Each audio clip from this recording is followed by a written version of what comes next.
Hello students, मैं रवि रंजन आप लोगों का स्वागत करता हूं मैग्नेट बेंस हिंदी में, जो आपको प्रोवाइड करता है 6ठी से 12वीं कक्षा तक के सभी विषयों के कंप्लीट वीडियो कोर्स, और वो भी फ्री ऑफ कॉस्ट। और ऐसा नहीं कि भाई एक चैप्टर या दो चैप्टर आपको फ्री करवाया जाए और कहा जाए बाकियों के लिए सब्सक्रिप्शन लो, कोई सा चार्ज पे करो तब जाके आपको कंप्लीट वीडियोज मिलेगी। तो भाई ऐसा यहाँ नहीं है, यहाँ आपको मिलता है best quality content, complete content, और इसके लिए कोई चार्ज भी नहीं पे करना। भाई ये तो बहुत अच्छी बात है। चलो इसी बात के साथ करते हैं आज के सेशन को स्टार्ट। तो आज हम पढ़ने वाले हैं समांतर चतुर्भुज और त्रिभुजों के क्षेत्रफल, जो कि कक्षा 9वीं का पाठ 9 है, और इसके हम कर रहे हैं एमसीक्यूज यानी कि बहुविकल्पीय प्रश्न की सीरीज कर रहे हैं, जिसमें आज हम पाठ 2 पर पहुंच चुके हैं। और इससे पिछली क्लास में हमने पार्ट 1 को कंप्लीट किया था, जिसमें हमने 20 बेहतरीन क्वेश्चन को कंप्लीट किए थे। आज भी हम लेकर आए हैं उसके अगले 20 क्वेश्चन। तो देखते हैं भाई किस किस टाइप के कौन कौन से मोस्ट इंपॉर्टेंट आपके 20 एमसीक्यूज क्वेश्चन हैं। ओके, चलो भाई सेशन को स्टार्ट करते हैं। यहां पर सबसे पहले आता है प्रश्न नंबर 21, और 21वें क्वेश्चन में क्या कह रहे हैं। तो यहां की बात करें तो यहां एक आपके पास है, एक त्रिभुज की भुजाओं के मध्य बिंदु किसी भी एक शीर्ष को चौथे बिंदु लेकर एक समांतर चतुर्भुज बनाते हैं, जिसका क्षेत्रफल बराबर है किसके। तो ये कहना क्या चाहता है, कहना ये चाहता है कि यहां पर मैंने जब से सबसे पहले बनाया यहां पर एक त्रिभुज, ठीक है भाई, एक त्रिभुज बना दिया। अब त्रिभुज की बात की जाए तो यहां पर इसका मध्य बिंदु, इसका मध्य बिंदु और इसका मध्य बिंदु, यानी हम देख पा रहे हैं कि ए बी सी एक त्रिभुज है। इनकी भुजाओं का मध्य बिंदु, इसने कहा है ना त्रिभुज की भुजाओं का मध्य बिंदु, तो मध्य बिंदु क्या रहा है, ये आ रहे हैं। मतलब मैंने कर दिया सी के बाद डी ई और एफ कर दिया, ठीक है भाई, ये चीज आ गया। अब इसने कहा है 3, तो ये मध्य बिंदु के बिंदु के, और एक कह रखा है शीर्ष को, एक शीर्ष को चौथा बिंदु माना गया है, यानी कि मैं इसको मिलाऊं, इसको मिलाऊं और इसको मिलाऊं। तो यहां से हम देख पा रहे हैं, क्या देख पा रहे हैं भाई यहां से हम देख पा रहे हैं कि भाई एक ये हो गया, एक ये हो गया, और एक ये हो गया, और एक ये हो गया। ये आपके पास एक चतुर्भुज बना हुआ दिख रहा है भाई, दिख रहा है चतुर्भुज बना हुआ। तो ये चतुर्भुज कैसा है, तो एक समांतर चतुर्भुज बनते हैं भाई। समांतर चतुर्भुज बनेगा ही, क्यों बनेगा, क्योंकि हमने मध्य बिंदु परिमेय में पढ़ा था क्या, कि भाई कोई भी जो दो भुजाएं होती है, कोई त्रिभुज की कोई भी दो भुजाओं के मध्य बिंदु को अगर आपस में जोड़ा जाए तो वो तीसरी भुजा के समांतर होता है। ठीक है, तीसरी भुजा के समांतर होता है, तो ये हमने पढ़ रखा है। तो उसी के अकॉर्डिंग ये इसके समांतर है और ये भी इसके समांतर होगा। ठीक है, तो जब ये इसके समांतर, ये इसके समांतर, तो ये समांतर चतुर्भुज हो गया भाई, हो गया। चलो भाई ठीक है, समांतर हो गया। उसके बाद क्या देखेंगे, उसके बाद की बात करी जाए तो यहां पर अगर मैं इसका विकर्ण बनाता हूं इस तरीके से, तो भाई ये एक समांतर चतुर्भुज है, तो इसका क्षेत्रफल इसके बराबर होगा। ठीक है भाई, अगर मैं कहूं इस चतुर्भुज की, मतलब DECF की बात करें, तो ये भी तो एक समांतर चतुर्भुज बन रहा है, क्योंकि ये रेखा इसके समांतर है और ये भी इसके समांतर होगा, क्योंकि ये दोनों में मध्य बिंदु थे, उनको जोड़ेंगे तो वो तीसरे भुजा के समांतर तो हो गई। तो ये भी इसके समांतर है, यानी कि ये भी एक समांतर चतुर्भुज होगा, तो इनका क्षेत्रफल भी बराबर है। इनकी बात करें तो ये भी इसके समांतर और ये भी समांतर, यानी ये भी एक समांतर चतुर्भुज है, यानी कि ये भी बराबर आ गया। चलो भाई ठीक है, ये चीज आ गया। अब इसके बाद क्वेश्चन में क्या कहा गया है, क्वेश्चन में ये कहा गया है कि भाई एक त्रिभुज जो है, ये त्रिभुज है, इसका क्षेत्रफल जो इनमें से किसके बराबर है। ठीक है, तो ये सॉरी इसमें क्या रखा है, एक त्रिभुज के अंदर जो ये आपके पास समांतर चतुर्भुज बन रहा है, ठीक है, जो इस समांतर चतुर्भुज बनते हैं जिसका क्षेत्रफल, यानी कि हम बात करते हैं क्षेत्रफल जो है समांतर चतुर्भुज क्या है, DEFB की बात करते हैं, ये किसके बराबर होगा। तो इसमें हम देख सकते हैं दो त्रिभुज आ गए हैं, कौन कौन से, एक ये त्रिभुज आ गया, एक ये त्रिभुज आ गया भाई, दो त्रिभुज आ गए, यानी कि मैं कह सकता हूं ये आपको बराबर है 2 गुने में क्षेत्रफल किसके भाई, DEF के बराबर है भाई, ये लिखा जा सकता है। ठीक है भाई, DEF के बराबर है, और हमें पता है, क्या पता है भाई, कि भाई दो तो चलो ठीक है, लेकिन ये जो DEF है ये भाई चारों आपस में बराबर है, यानी ये जो बीच वाले की बात करें, ये पूरे का 1/4 है, क्या भाई, पूरे का 1/4 है, यानी मैं इस DEF को लिख सकता हूं 1/4, और क्षेत्रफल के साथ लिख सकते हैं ABC। ठीक है भाई 1/4 और क्षेत्रफल ABC, भाई ये चीज आ गया, डन। अब इस 2 से इस 4 को काटेंगे, 2 दूनी 4 आ जाएगा, यानी हम कह सकते हैं भाई 1/2 और साथ में आएगा क्षेत्रफल ABC। ठीक है भाई, 1/2 क्षेत्रफल ABC, ये चीज आएगा। तो क्या ये DEFB का ये जो आंसर है कहीं मैच करता हुआ दिख रहा है? तो भाई मुझे तो ये फर्स्ट ऑप्शन दिख रहा है, क्या आपको दिख रहा है? फर्स्ट ऑप्शन बिल्कुल करेक्ट, तो भाई बिल्कुल दिख रहा होगा। तो यहां पर हम चेक करते हैं क्या ये सही है, तो भाई बिल्कुल ठीक, नो प्रॉब्लम। और आते हैं नेक्स्ट क्वेश्चन पे और देखते हैं भाई अगला किस टाइप का क्वेश्चन है। ओके, तो यहां पर ये कॉन्सेप्ट तो क्लियर हो गया कि भाई चारों त्रिभुज बराबर हैं, तो फिर ABC जो है, जो बीच का जो ये समांतर चतुर्भुज बना है वो पूरे का 1/2 होगा। इतनी बात कंप्लीट हो गई है। आते हैं नेक्स्ट पे। हाँ जी, तो अगला क्वेश्चन हमारे पास दे रखा है, एक समांतर चतुर्भुज के विकर्ण की लंबाई क्रमशः 12 और 16 सेंटीमीटर है, तो सम चतुर्भुज का क्षेत्रफल हमें ज्ञात करना है। तो भाई सम चतुर्भुज क्या होता है? तो ऐसा चतुर्भुज जिसकी चारों भुजाएं आपस में बराबर होती है उसे सम चतुर्भुज कहते हैं। चलो भाई ठीक है। अब बोलोगे सर वो तो वर्ग भी होता है, तो भाई वर्ग भी सम चतुर्भुज होता है, लेकिन सम चतुर्भुज की प्रॉपर्टी सिर्फ इतनी है कि चारों भुजाएं बराबर होती है, लेकिन वर्ग की प्रॉपर्टी बहुत ज्यादा है। क्या कि भाई चारों भुजाएं बराबर होने के साथ साथ चारों कोण 90 के होने चाहिए और इसके विकर्ण भी बराबर होते हैं, ऐसा कोई रूल इसमें नहीं है। इसके अंदर जस्ट एक बात है कि चारों भुजाएं बराबर होनी चाहिए बस, बाकी कोण 90 का हो चाहे मत हो कोई फर्क नहीं पड़ता, विकर्ण बराबर हो चाहे मत हो कोई फर्क नहीं पड़ता, ये समांतर चतुर्भुज तो रहेगा, सॉरी सम चतुर्भुज रहेगा। डन। अब इसमें हम बात करते हैं इसके अंदर जो विकर्ण है कौन कितने कितने हैं, तो ये हमने देखा ये विकर्ण जो है ये 12 का है, ये 12 का है, ठीक है। इसकी बात करें तो ये कितने का है, तो ये 16 का है, ठीक है भाई, ये 12 का है और ये 16 का है, इतनी बातें हो गई। डन, चलो ठीक है। अब इसमें हम देख रहे हैं भाई सम चतुर्भुज जो हमारे पास ये है इसके क्षेत्रफल की बात करते हैं, इसका क्षेत्रफल कैसे ज्ञात किया जाएगा। तो इसके क्षेत्रफल की बात करें तो क्षेत्रफल क्या होता है सम चतुर्भुज का, यानी कि ABCD का, भाई ये होता है 1/2 गुने में L1 गुने में L2, यानी कि जो दो विकर्ण हैं इसके दोनों विकर्ण को गुना कर दो और साथ में 1/2 कर दो, उसे कहा जाता है इसका क्षेत्रफल। यानी इसका क्षेत्रफल निकालने का बिल्कुल आसान तरीका ये है, इनके दोनों विकर्ण को गुना करो और साथ में 1/2, यही आंसर है। भाई इसको चेक करते हैं, भाई 1/2 आया, L1 कितना है 12 और L2 कितना है, मतलब दूसरा विकर्ण 16 आ गया, 2 से काटा 8 पर और 12 8 96, भाई ये 96 आ गया सेंटीमीटर स्क्वायर, ये चीज आ गया। क्या ऑप्शन में कहीं है, तो यहां पर हमने देखा थर्ड ऑप्शन बिल्कुल करेक्ट आ रहा है, जो कि 96 सेंटीमीटर स्क्वायर यानी 96 सेंटीमीटर वर्ग आपको दिया हुआ है। अब देखते हैं क्या ये सही है, इसको चेक करते हैं, तो भाई ये बिल्कुल ठीक है, नो प्रॉब्लम। ओके, तो यहां पर ये क्वेश्चन भी समाप्त होता है। तो आपने यहां पर देख लिया कि भाई एक फॉर्मूला जो कि आपको बिल्कुल आपको पता होना चाहिए कि भाई एक समचतुर्भुज का क्षेत्रफल जो होता है वो होता है 1/2 गुने में दोनों विकर्ण का गुना, मतलब विकर्ण पहला और विकर्ण दूसरा दोनों को गुना करो 1/2 के साथ, तो इस समचतुर्भुज का क्षेत्रफल आप ज्ञात कर पाओगे। डन। अब इसके बाद आते हैं नेक्स्ट क्वेश्चन पे, इसके अगले क्वेश्चन को देखते हैं अगला किस टाइप का क्वेश्चन है और वो देखते हैं किसने आसान तरीके से वो हो सकता है। ओके, चलो यहां पर देखते हैं प्रश्न नंबर 23 और 23 की बात करते हैं। तो इसमें हम देख पा रहे हैं एक समलंब की समांतर भुजाओं की लंबाई जो है वो कितना है 12 और 8 है। भाई समलंब चतुर्भुज कैसा होता है, तो कुछ इस तरीके का, भाई चलो मैंने ऐसा बना दिया, ये हो गया आपके पास। इसमें क्या रखा है, ये तो 8 का है और ये दे रखा है 12 का दे रखा है, चलो ठीक है, ये चीज आ गया। अब इसके बाद कहा है इनके बीच की दूरी जो है 6.5 है, यानी ये जो दो रेखाएं इनके बीच की दूरी 6.5 है। और जब भी आपको कहा जाए कि दो समांतर रेखाओं के बीच की दूरी 6.5 या फिर कोई भी दूरी दे रखी है, तो ये जो बीच की दूरी जो होती है वो हमेशा लंबवत दूरी होती है। यानी कि हम यहाँ पर क्या लिखेंगे, यहाँ पर हम लिखेंगे ये एक लंब खींचेंगे यहाँ पे, ठीक है, जो यहाँ भी लंब होगा और यहाँ भी लंब होगा, और ये आ रहा है 6.5, भाई ये चीज आ गया। डन, चलो भाई ठीक है। अब इसके बाद क्वेश्चन में ये कहा गया है कि समलंब चतुर्भुज का क्षेत्रफल ज्ञात करना है। तो भाई क्षेत्रफल की बात करें तो भाई क्षेत्रफल हमारे पास आ गया है किसका, इसका नाम दे देते हैं भाई ABCD और ये E, भाई ये हो गया, ठीक है। तो हमें क्षेत्रफल ज्ञात करना है ABCD का, और ये क्या होता है, तो भाई 1/2 और उसके बाद भाई दो जो समांतर रेखाएं उनका योग यानी कि AB प्लस में DC, AB प्लस में DC, और गुने में इसकी ऊंचाई होती है जो कि आ रहा है AE, भाई ये चीज आ गया,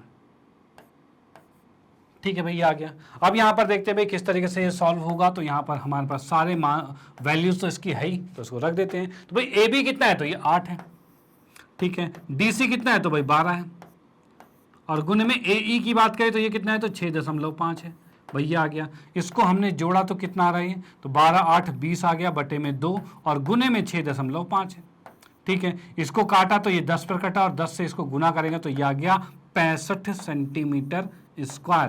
भाई 65 सेंटीमीटर वर्ग आ चुका है, जो कि हमारा सेकंड ऑप्शन यहाँ पर है। तो भाई ये सेकंड ऑप्शन आते हैं, तो इसको चेक करते हैं क्या ये सही है। तो इसको हमने चेक किया तो भाई ये बिल्कुल ठीक है, नो प्रॉब्लम। ओके, तो इसी के साथ ये क्वेश्चन भी समाप्त होता है। अब आते हैं नेक्स्ट क्वेश्चन पे, अगले क्वेश्चन को देखते हैं भाई अगला किस टाइप का क्वेश्चन है।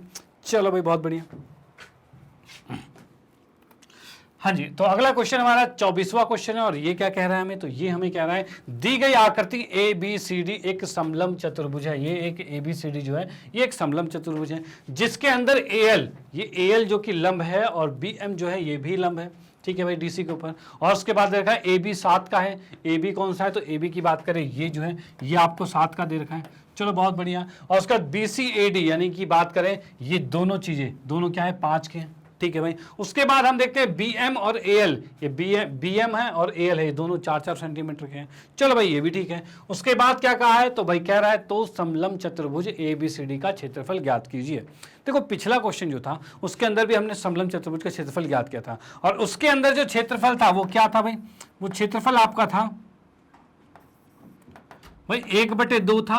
और जो दो समांतर रेखाएं थी, मतलब इसको मान लिया मैंने L1, इसको मान लिया L2, यानी जो दो समांतर रेखाएं थी, ये L1 और L2 दो समांतर रेखाएं जो थी, इनको जोड़ा था और गुने में ऊंचाई भाई ये हुआ करती थी। भाई पिछले में ये क्या था, ये फॉर्मूला हमने देखा था पिछले में कि कोई भी समलंब चतुर्भुज का क्षेत्रफल कैसे निकालते हैं, तो 1/2 और दो जो समांतर रेखाएं उनको जोड़ना और उनके बीच की दूरी उसे h कहते हैं। भाई इससे निकला था। क्या इस क्वेश्चन में से अप्लाई कर सकते हैं, तो यहां पर देखो दूरी तो हमें पता है लेकिन हमें इसकी लंबाई नहीं पता। ठीक है, ये जो हमें डीसी दे रखा है इसकी लंबाई नहीं पता। अगर इसकी लंबाई हमें पता चल जाती तो हम यहाँ पर L2 तो रखते, L1 भी रख देते, और H तो हमें पता ही, इनके बीच की दूरी ये भी पता ही है, तो इससे आंसर बड़े आराम से निकल पाता। तो भाई कैसे निकलेगा ये, तो कैसे निकलने की बारी की बात की जाए तो यहाँ पर आपको दिखता है ये समकोण त्रिभुज है। ठीक है भाई, समकोण त्रिभुज है, तो समकोण त्रिभुज है तो यहां पर लगेगा पाइथागोरस, यानी कि 90 डिग्री के सामने वाली भुजा जो होती है वो बड़ी भुजा होती है। यानी हम कह सकते हैं बड़ी भुजा का वर्ग जो है वो बराबर होगा छोटी भुजा का वर्ग, ये प्लस में इसकी बात करें इसका, यानी कि x का वर्ग। ठीक है, अब यहां पर देखा ये 25 आ गया, 4 का वर्ग 16 है, बराबर प्लस में x का स्क्वायर है। ठीक है, इसको इधर भेजा तो भाई 16 इस साइड जाके माइनस हो जाएगा, तो कितना हो जाएगा ये, तो ये आ जाएगा 9। भाई 25 में से 16 घटेगा आके तो 9 ही बचेगा, और ये आ गया x का वर्ग। और यहां से वर्ग हटाओगे जब तो इधर रूट लगेगा, यानी 3 आ गया x, यानी हम कह सकते हैं ये x की जगह 3 आ गया। ठीक है, और सेम इस साइड भी 3 आएगा, क्योंकि ये भी आपका 5 4 है तो 3 ही आएगा। ठीक है, और यहां पर हमने देखा ये दोनों अगर लंब है तो ये एक आयत की तरह बिहेव करेगा, तो फिर ये 7 का है तो ये भी 7 का है।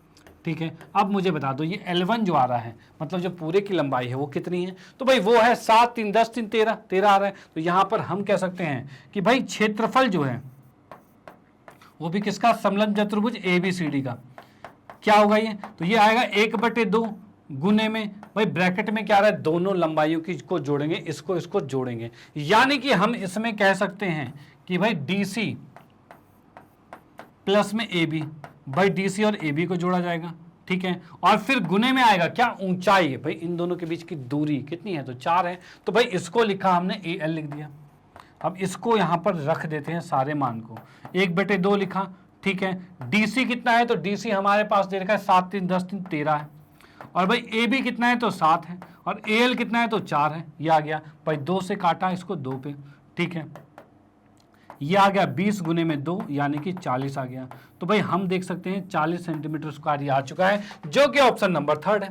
भाई ऑप्शन नंबर 3 है जो कि 40 सेंटीमीटर स्क्वायर आ चुका है, जो कि आप यहाँ पर नोट कर सकते हो। और अब आपके सामने भाई ये जो फॉर्मूला है समलंब चतुर्भुज का क्षेत्रफल निकालने का वो बिल्कुल क्लियर हो चुका होगा कि भाई कैसे हम समलंब चतुर्भुज का क्षेत्रफल ज्ञात कर सकते हैं। तो ये बिल्कुल आसान तरीका है कि भाई 1/2 जब दो समांतर रेखाएं उन दोनों को जोड़ो और उन दोनों के बीच की जो दूरी है उससे गुना करो। भाई यही आपका है समलंब चतुर्भुज क्षेत्र का क्षेत्रफल ज्ञात करने का तरीका। डन, तो आप इसका स्क्रीनशॉट ले सकते हो और हम इसको चेक करते हैं क्या ये सही है। तो इसको चेक किया तो भाई ये बिल्कुल ठीक है, नो प्रॉब्लम। और आते हैं नेक्स्ट क्वेश्चन पर। अगले क्वेश्चन को देखते हैं भाई अगला किस टाइप का क्वेश्चन है। चलो भाई देखते हैं। हाँ जी, तो अगला क्वेश्चन हमारे पास भाई प्रश्न नंबर 25 है और 25वां क्वेश्चन क्या कहता है कि भाई चतुर्भुज ए बी सी डी, भाई ये ए बी सी डी एक चतुर्भुज है जिसमें बी डी जो है वो 16 का है। भाई बी डी कौन सा है, ये जो बीच की पूरी लंबाई है ये 16 की है, ठीक है भाई ये 16 की है, ये हो गया। अब उसके बाद और क्या है, तो ए एल जो है वो लंब है बी डी पर, भाई जो ए एल है वो बी डी पर लंब है, भाई ये 90 का आ गया, ठीक है। और उसका सी एम जो है, ये सी एम जो है वो लंब है बी डी पर, भाई यहाँ पर ये लंब है, ठीक है भाई ये बात हो गई। अब इसके बाद इसने कहा है ए एल है 9 का, मतलब ये 9 का है, ठीक है। उसके बाद सी एम जो है वो 7 का है, मतलब ये 7 का है, ठीक है। उसके बाद कहा गया क्षेत्रफल ए बी सी डी का मान हमें ज्ञात करना है, मतलब पूरे का क्षेत्रफल ज्ञात करना है। तो भाई पूरे के क्षेत्रफल की बात की जाए यानी हमें निकालना है क्षेत्रफल भाई ए बी सी डी। तो ये क्या होगा, तो यहां पर आपको दो त्रिभुज दिख रहे होंगे, एक लेफ्ट में त्रिभुज एक राइट में त्रिभुज, दो त्रिभुज हैं। तो भाई इन त्रिभुज का क्षेत्रफल क्या होता है, तो भाई 1/2 आधार गुणे में ऊंचाई, यही होता है। तो यहां पर मैं लिख सकता हूं 1/2, ठीक है। और आधार क्या है इस त्रिभुज के लिए, तो भाई आधार इसका 16 है और ऊंचाई क्या है 9 है, यही है। तो हम यहाँ पर लिख सकते हैं 16 गुने में 9 लिख सकते हैं, ठीक है। और राइट वाले त्रिभुज की बात करें तो क्या आएगा, तो ये भी 1/2 आएगा। और आधार कितना है इसका, तो आधार इस त्रिभुज के अनुसार ये लंब है तो ये आधार होगा और ये ऊंचाई होगी। तो भाई यहाँ क्या लिखेंगे, आधार 16 है और ऊंचाई क्या है 7 है। चलो भाई ये चीज आ गया। अब इसको काटते हैं, कुछ कट रहा है तो भाई 2 से काटा ये 8 पे कट गया, 2 से काटा तो ये 8 पे कट गया, ठीक है भाई। 8 हमने क्या करा, 9 8 72 किया इसको, अब 8 7 56 कर दिया, ठीक है भाई। भाई 9 8 72 8 7 56 आ गया। अब इसको जोड़ते हैं कितना आएगा, तो भाई 7 5 12 128 हो गया है सेंटीमीटर स्क्वायर। तो यहां हमने देखा इन दोनों को जब जोड़ा तो 128 सेंटीमीटर स्क्वायर। और सेंटीमीटर स्क्वायर क्यों चल रहा है, क्योंकि क्षेत्रफल हमेशा स्क्वायर में होता है, वर्ग में होता है। तो भाई सेंटीमीटर चल रहा है तो सेंटीमीटर का वर्ग आएगा।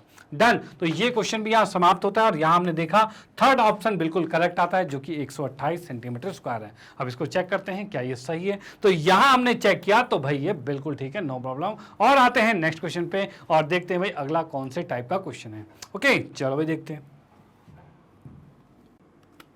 ओके तो आते हैं नेक्स्ट क्वेश्चन पे। तो अगला हमारा प्रश्न नंबर 26 और ये क्या कहता है, तो भाई एक समचतुर्भुज का एक विकर्ण जो है वो 10 सेंटीमीटर है, ठीक है भाई। और क्या रखा है भाई, उसका क्षेत्रफल 80 सेंटीमीटर वर्ग है, ठीक है भाई। अब इसने कहा है दूसरे विकर्ण की लंबाई ज्ञात करनी है, यानी कि मैं इसमें बात करता हूं तो भाई यहां पर अगर हमारे पास समचतुर्भुज कुछ ऐसा है, ठीक है भाई, ये समचतुर्भुज है और इसमें हम देख पा रहे हैं कि भाई ये आ गया ए बी सी और डी। अब इसमें ये ए सी है, ये हमें दे रखा है 10 का, चलो एक विकर्ण 10 का दे रखा है।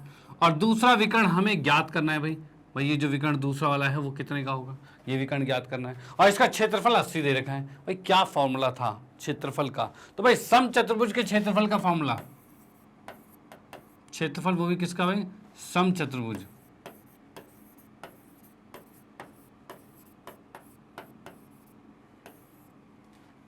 समचतुर्भुज का क्षेत्रफल होता है 1/2 और भाई इसके विकर्ण जो है यानी कि L1 गुने में L2। भाई दो विकर्ण अगर इसके हैं तो दोनों विकर्ण को गुना कर दो 1/2 के साथ और इसका क्षेत्रफल आ जाएगा। भाई यही होता है फॉर्मूला। ओके तो यहां पर इसका क्षेत्रफल हमें दे रखा है 80, तो भाई 80 लिखा। भाई 1/2 चलो ठीक है, एक विकर्ण 10 का है तो मतलब 10 लिख दिया और दूसरा विकर्ण कितने का है तो वो नहीं पता हमें, तो इसको हमने काटा तो ये 5 पे कट गया और 5 को इधर लाएंगे तो गुना में नीचे भाग में आएगा। तो 80/5 किया और बराबर में L2 आ रहा है। इस 5 से इसको काटेंगे तो 16 पंचे 80 आ रहा है, यानी 16 बराबर में L2 आ गया। ठीक है भाई 16 बराबर में L2 आ चुका है। ओके यानी इसकी जो दूसरी विकर्ण है वो 16 है, यानी ऑप्शन नंबर 3 हमारा बिल्कुल सही होता है। ओके तो यहां पर हमने देखा तीसरा ऑप्शन बिल्कुल करेक्ट आता है जो कि 16 आ चुका है। अब इसको चेक करते हैं क्या ये सही है, तो यहां हमने चेक किया तो भाई बिल्कुल ठीक है, नो प्रॉब्लम। और आते हैं नेक्स्ट क्वेश्चन पे और अगले क्वेश्चन को देखते हैं भाई अगला किस टाइप का क्वेश्चन है। चलो भाई हाँ जी अगले क्वेश्चन में हम यहां देख पा रहे हैं दी गई आकृति में, भाई ये आकृति दे रखी है, इसमें क्या रखा है भाई ए बी सी डी, यानी कि बात की जाए भाई ये ए बी सी डी ये क्या है एक समांतर चतुर्भुज है और ए बी एफ ई ये भी एक समांतर चतुर्भुज है। ठीक है भाई ये दोनों समांतर चतुर्भुज हो गए, तो इसको मैं अगर लिखना चाहूं तो कुछ इस तरीके से हो जाएगा। भाई ये एक समांतर चतुर्भुज है, चलो भाई ये रेड वाला एक समांतर चतुर्भुज है और बात की जाए तो ये ब्लू वाला भी एक समांतर चतुर्भुज है। ठीक है भाई, रेड वाला भी समांतर चतुर्भुज है, ब्लू वाला भी समांतर चतुर्भुज है। चलो भाई बहुत अच्छी बात है। अब इसने क्या कहा हुआ है कि ई ए बी सी का जो क्षेत्रफल है, ई ए बी सी कौन सा है, तो ये बीच वाला क्षेत्रफल है, ई ए बी सी, ये जो बीच वाला है, ये जो बीच वाला है, इसका क्षेत्रफल हमें दे रखा है 17 सेंटीमीटर स्क्वायर। ठीक है भाई, इतना दे रखा है। उसके बाद क्या दे रखा है भाई, ए बी सी डी मतलब इस लाल वाला जो समांतर चतुर्भुज है, इसका क्षेत्रफल 25 दे रखा है। चलो बहुत बढ़िया। अब इसने क्या कहा है, तब बी सी एफ का क्षेत्रफल ज्ञात कीजिए, मतलब इस त्रिभुज का क्षेत्रफल ज्ञात करना है। तो इस त्रिभुज का क्षेत्रफल क्या होगा, अब देखिए क्या है। यहां पर एक चीज हम देख रहे हैं कि भाई लाल वाला और नीला वाला दोनों समांतर चतुर्भुज है और दोनों एक ही आधार पर है और एक ही समांतर रेखाओं के बीच है, तो दोनों का क्षेत्रफल बराबर होगा। यानी हम कह सकते हैं लाल वाले का और नीले वाले का क्षेत्रफल बराबर है। ठीक है, चलो भाई बराबर तो हो गया। अब मैं बात करता हूं भाई, यहां पर लिख देता हूं जैसे कि क्षेत्रफल कौन सा, ए बी सी डी बराबर है क्षेत्रफल किसके भाई बराबर है, तो ये बराबर है लाल ए बी सी डी हो गया, ए बी एफ ई भाई इसके बराबर है। ये चीज हो गया हमारे पास भाई। यहां पर हमने देख लिया लाल वाला और नीला वाला बराबर है। अब जो एक क्षेत्रफल हमें दे रखा है क्या, तो भाई ई ए बी सी यानी बीच वाला जो दे रखा है 17 सेंटीमीटर स्क्वायर, इसको अगर दोनों में से घटा दिया जाए, यानी कि मैं लिखता हूं यहां पर क्षेत्रफल ए बी सी माइनस में क्षेत्रफल कर दिया है ई ए बी सी, और यही कंडीशन राइट वाले में भी करते हैं, क्षेत्रफल A B F E minus में क्षेत्रफल है ए बी सी एफ सी ई। भाई ये चीज हो जाएगा भाई, ए बी सी ई ये क्षेत्रफल इसमें भी घटा रहे हैं राइट में, इसमें भी लेफ्ट में घटा रहे हैं। अब देखिए लेफ्ट में अगर मैं घटाता हूं तो क्या होगा, तो यहां पर हम देख रहे हैं ए बी सी डी, और ए बी सी डी का मान कितना था, 25 था, तो भाई लिखा 25 यहां पर। चलो ठीक है, ई ए बी सी कितना है 17, तो 17 लिखा। ठीक है, इधर की बात की जाए ए बी एफ ई की बात की जाए तो ये क्या है, ये आपका ये नीला वाला समांतर चतुर्भुज है, जो कि आपको पता है कि भाई नीला वाला जो समांतर चतुर्भुज है वो कितना है, तो वो भी आपका 25 ही है। ठीक है, तो ये हमने यहां पर लिख दिया 25 आ गया। माइनस में ये कितना है, तो ए बी सी एफ है, ए बी सी एफ है, ये कितना होगा, तो भाई यही तो हमें ज्ञात करना है।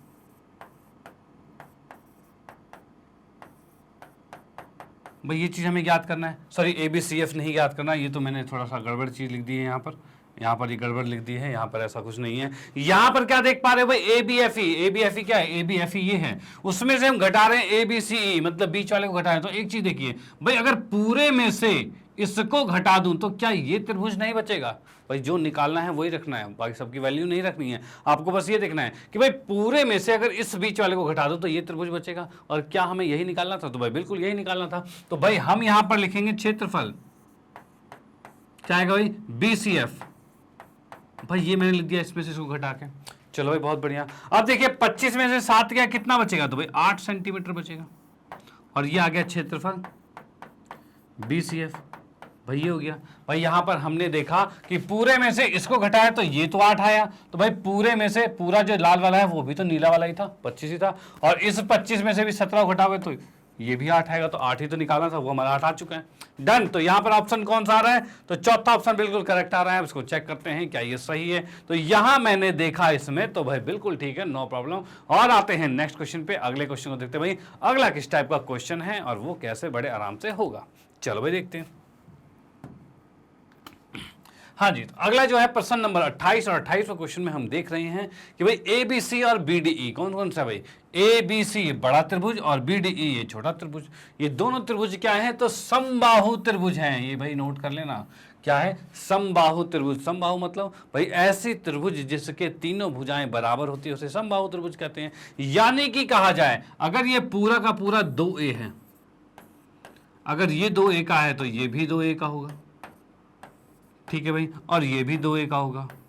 भाई ये चीज होगा, तीनों भुजाएं बराबर करेंगे तो तीनों भुजाएं हमने बराबर कर दी, डन। उसके बाद इसने कहा है डी जो है वो बीसी का मध्य बिंदु है, डी जो है वो बीसी का पूरे का मध्य बिंदु है, यानी कि ये हुआ ए, ठीक है। और अगर ये ए हुआ तो हम कह सकते हैं तीनों तो भुजाएं बराबर थी, क्योंकि ये भी समबाहु त्रिभुज था, जो देख पा रहे हैं बी डी ई भी क्या है, समबाहु त्रिभुज है। तो ये ए का है तो ये भी ए का होगा और ये भी ए का होगा, चलो भाई बहुत बढ़िया, ये चीजें हो गई। मतलब छोटे त्रिभुज की भुजाएं पता है और बड़े त्रिभुज की भुजाएं पता है, दोनों की भुजाएं पता हो गई है। अब इसने कहा है दोनों के क्षेत्रफल का अनुपात ज्ञात करना है, यानी कि इसने कहा है क्षेत्रफल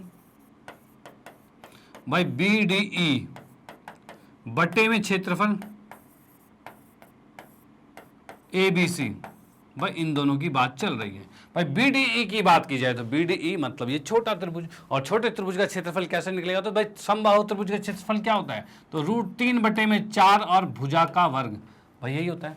ठीक है, तो वही चीज यहां पर लिखेंगे, इसके अंदर क्या आएगा, तो √3/4 और इसकी भुजा, छोटे वाले की भुजा कितनी है, तो भाई A है, तो भाई यहां पर लिखेंगे हम A का वर्ग। ठीक है, नीचे बात करें ABC मतलब बड़े त्रिभुज की बात करें तो फॉर्मूला तो वही लगेगा, तो √3/4 लिखा।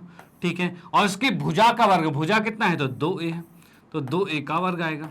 ठीक है भाई, 3/4 से 3/4 कैंसिल, और इसी में हम लिख सकते हैं, इसके आगे लिख देता हूँ, A का वर्ग है और नीचे 2 का वर्ग 4 होता है, तो 4A का वर्ग हो जाएगा। इससे ये कट गया भाई 1 पर, यानी कि ये आ रहा है 1/4, यानी हम कह सकते हैं इन दोनों का अनुपात कितना आ रहा है, तो भाई अनुपात आ रहा है 1:4 आ रहा है। भाई 1:4 आएगा, उस अकॉर्डिंग यहां पर है, तो यहां पर सेकंड ऑप्शन हमारा बिल्कुल सही आता है भाई, सेकंड ऑप्शन कि भाई 1:4 आ चुका है। अब इसको चेक करते हैं क्या ये सही है, तो भाई बिल्कुल ठीक है, नो प्रॉब्लम। तो यहां आपने देखा भाई किस तरीके से हमने दोनों त्रिभुजों के अनुपात को निकाल पाए। ठीक है, तो आपको ये फॉर्मूला भी पता होना चाहिए कि भाई त्रिभुज जो होता है, कोई भी त्रिभुज वो भी समबाहु, उसके क्षेत्रफल का फॉर्मूला होता है √3/4 और उसके भुजा का स्क्वायर। डन, चलो भाई ठीक है, ये क्वेश्चन भी यहां पर समाप्त होता है। फिर हम आते हैं नेक्स्ट क्वेश्चन पे, और अगले क्वेश्चन को देखते हैं भाई अगला किस टाइप का क्वेश्चन है और वो कैसे सॉल्व होगा। ठीक है, यहां पर हमारे पास है प्रश्न नंबर 29, और 29 हम कह रहे हैं एक समांतर चतुर्भुज ABCD, भाई एक समांतर चतुर्भुज है। इसमें बात करते हैं भाई P तथा Q क्रमशः AB तथा CD का मध्य बिंदु है, यानी कि P जो है वो इसका मध्य बिंदु है और Q जो है वो इसका मध्य बिंदु है, मतलब ये दोनों बराबर हैं, ये दोनों बराबर हैं।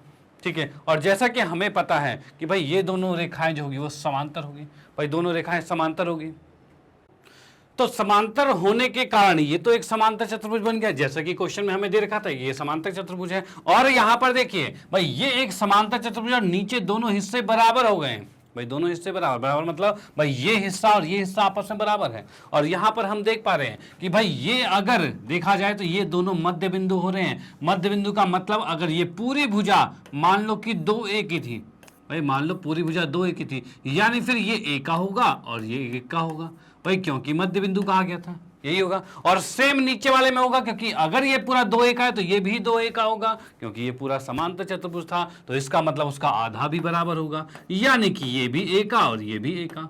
भाई इतनी बात हो गई। तो हम यहां पर देख पा रहे हैं क्या क्या चीज, भाई आमने सामने की भुजा समांतर है और बराबर है, इसका मतलब ये समांतर चतुर्भुज बन गया और ये भी समांतर चतुर्भुज बन गया। अब इसकी बात की जाए भाई इसका क्षेत्रफल किस हिसाब से निकाला जाएगा, क्योंकि क्षेत्रफल निकालना है हमें क्या, APQD, मतलब कि हम निकालना है APQD, इसका क्षेत्रफल निकालना है, पूरे का हमें पता है। तो एक चीज बस याद रखना, अगर मध्य बिंदु से काटा गया है तो मतलब दोनों आधे आधे क्षेत्रफल हो रहे हैं, यानी कि पूरा अगर 16 का है तो ये भाई 8 का हो जाएगा, बात खत्म। और ये सिर्फ तब हो सकता है जब ये दोनों समांतर चतुर्भुज होंगे, तभी हो सकता है, अदरवाइज नहीं होगा। ओके, तो यहां पर हमने देखा भाई ये दोनों समांतर चतुर्भुज बन रहे हैं, पहले उसको दिखाया हमने कि दोनों समांतर चतुर्भुज हैं, तब जाके हम कह सकते हैं पूरे का ये आधा हो रहा है। डन, तो भाई पूरे का आधा हमने यहां पर कर दिया, जो कि 8 सेंटीमीटर स्क्वायर है, जो कि यहां पर सेकंड ऑप्शन यहां पर करेक्ट होता है। तो इसको चेक करते हैं क्या ये सही है, तो हमने यहां पर चेक किया, तो भाई बिल्कुल ठीक है, नो प्रॉब्लम। और आते हैं नेक्स्ट क्वेश्चन पे, अगले क्वेश्चन को देखते हैं भाई अगला किस टाइप का क्वेश्चन है और कैसे ये सॉल्व होगा बड़े आसान तरीके से। हाँ जी, तो अगला क्वेश्चन हमारे पास है प्रश्न नंबर 30, और 30 की हम बात करते हैं तो यहां हमें दे रखा है भुजाओं 8 सेंटीमीटर तथा 6 सेंटीमीटर वाले एक आयत का आसनन भुजाओं के मध्य बिंदु को जोड़ने से बनी आकृति होगी। भाई कैसी आकृति होगी, तो यहां पर हम देख सकते हैं कि भाई ये हमारे पास है, ये हमारे पास एक आयत है जिसमें हम कह सकते हैं मान लो ये पूरा 8 का है, ठीक है, और ये पूरा 6 का है। ठीक है भाई, इतनी बात हो गई है। अब इसने बोला है कि इसके भुजाओं के मध्य बिंदु, इसके भुजाओं के मध्य बिंदु को मिलाया गया है। भाई इसने क्या कहा है, आसन मतलब लगातार भुजाएं, जो पहली भुजा और दूसरी भुजा, इनके दोनों के जो मध्य बिंदु इनको मिला दिया, इन दोनों के मध्य बिंदु को मिला दिया, इन दोनों के मध्य बिंदु को मिला दिया, इनको भी मिला दिया। भाई इस तरीके से चीजें मिला दी है। डन। चलो भाई ठीक है, तो यहां पर हमने देखा ये मिलाकर एक अंदर भी एक चतुर्भुज जैसा बन गया है। अब इसके अंदर देखा जाए भाई, इस आकृति को जोड़ने पर जो है भाई ये जो चतुर्भुज बन रहा है वो किस तरह का बन रहा है। तो इसका अगर मैं क्षेत्रफल निकालना चाहूं तो क्षेत्रफल कैसे निकलेगा, तो क्षेत्रफल की बात की जाए तो मैं इस त्रिभुज का अगर क्षेत्रफल निकालूं तो भाई कितना होगा, तो भाई हमें पता है ये 8 का है तो ये भी 8 का होगा। चलो भाई ठीक है, उसके बाद ये कितने का है, तो ये भाई कितने का है, तो ये टोटल 6 का है तो ये भाई 3 का होगा, भाई यही होगा।